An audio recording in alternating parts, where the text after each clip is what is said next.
ஆர்ப்பாட்டம் இது ஆர்ப்பாட்டம். பட்டியலின மாணவிக்கு நீதி கிடைக்க ஆர்ப்பாட்டம். போராட்டம் இது போராட்டம்.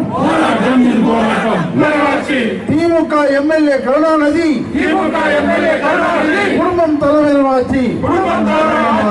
கதை சொல்லுது கதை சொல்லுது கதை சொல்லுது. திமுக அரசை கண்டிக்கிறோம் கண்டிக்கிறோம் கண்டிக்கிறோம் கண்டிக்கிறோம் கண்டிக்கிறோம். நிர்வாக திறனற்ற ஸ்டாலின் அரசை கண்டிக்கிறோம். நிர்வாக திறனற்ற ஸ்டாலின் அரசை கண்டிக்கிறோம் கண்டிக்கிறோம் கண்டிக்கிறோம். நீதி வேண்டும் நீதி வேண்டும் நீதி வேண்டும் நீதி வேண்டும் நீதி வேண்டும் நீதி வேண்டும் நீதி வேண்டும் நீதி வேண்டும். விடிய திமுக ஸ்டாலின் குடும்பத்தால் திமுக போராட்டம் நீதி கொடுக்க போராட்டம். வன்கொடுமை வன்கொடுமை மறைக்கின்ற விடிய அரசை மறைக்கின்ற விடிய அரசை கண்டிக்கிறோம் கண்டிக்கிறோம் கண்டிக்கிறோம் கண்டிக்கிறோம்.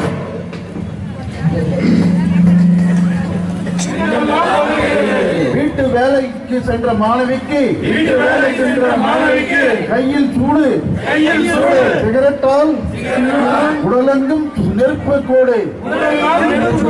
இரக்கமில்லையா இரக்கமில்லையா பதிவு செய்ய மறுக்கிறது. இது காவல்துறையா விடிய அரசின் ஏவல் துறையா பதிவு செய்ய மறுக்கிறது. இது காவல்துறையா விடிய அரசின் ஏவல் துறையா? தலைமை வாட்சி திமுக எம்எல்ஏ கருணாநிதி குடும்பம் தலைவர் ஆட்சி. கதை சொல்லுது கதை சொல்லுது கைது செய்தது மெல்லட்டும் மெல்லட்டும் ஆர்ப்பாட்டம் ஆர்ப்பாட்டம் மெல்லட்டும் மாணவிக்கு கொலை செயல்களால் தமிழ்நாடு சீரழியுது. போதைப் பொருள் விற்பனையால் தமிழ்நாடு சீரழி. காவல்துறை நடவடிக்கை எடுப்பதில்லை. நடவடிக்கை எடுக்காமல் காலம் தாழ்த்துகிறது. அதில் உள்ளே சென்று பார்ப்போம் என்று சொன்னால் ஆட்சியில் இருக்கின்றவர்கள் அதற்கு தடையாக இருந்திருக்கிறார்கள். அதே போல தன்னுடைய தொலைபேசியிலே பிரச்சனை என்ற போது காவல் நிலையத்தோடு காவலரோடும் அல்லது துணை ஆய்வாளரோடும் தொடர்பு கொண்டு பேசிக்கொண்டே இருக்கின்ற பொழுது அந்த ரிப்போர்ட்டரை வெட்டுகிறார்கள். என்ன கொடுமை! இந்த கொடுமைகளை கண்டித்துத்தான் இந்த கன்னட ஆர்ப்பாட்டத்தை நடத்தி கொண்டிருக்கிறோம். ஏன் இன்று ஓசூர் பகுதியிலே கூட இந்த கிட்டத்தட்ட 2-3 மாத காலத்திற்குள்ளாக 20க்கும் மேற்பட்ட கொலை நடைபெற்றிருக்கிறது. அந்த கொலை எப்படி உருவாகிறது?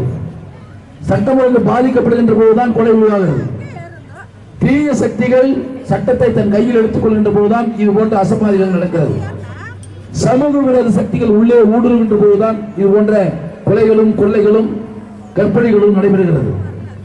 ஓசூர் பகுதியிலே இந்த 3 மாதத்திற்குள்ளாக 20 கொலை நடைபெற்றிருக்கிறது என்று சொன்னால் அந்த கொலைகள் முழுவதும் உள்ளே பார்ப்பீர்கள் என்று சொன்னால் ஆதாய கொலைகளாக இருந்து கொண்டிருக்கிறது.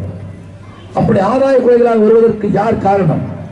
ஆட்சியிலே இருக்கின்ற ஆட்சியாளர்கள், காவல்துறை உடனடியாக நடவடிக்கை எடுத்து உரிய குற்றம் செய்தவர்களை கைது செய்து நடவடிக்கை எடுத்தால் அடுத்த குற்றம் செய்வதற்கு செய்யக்கூடிய மனநிலையில் கூட பயப்படுவார்கள்.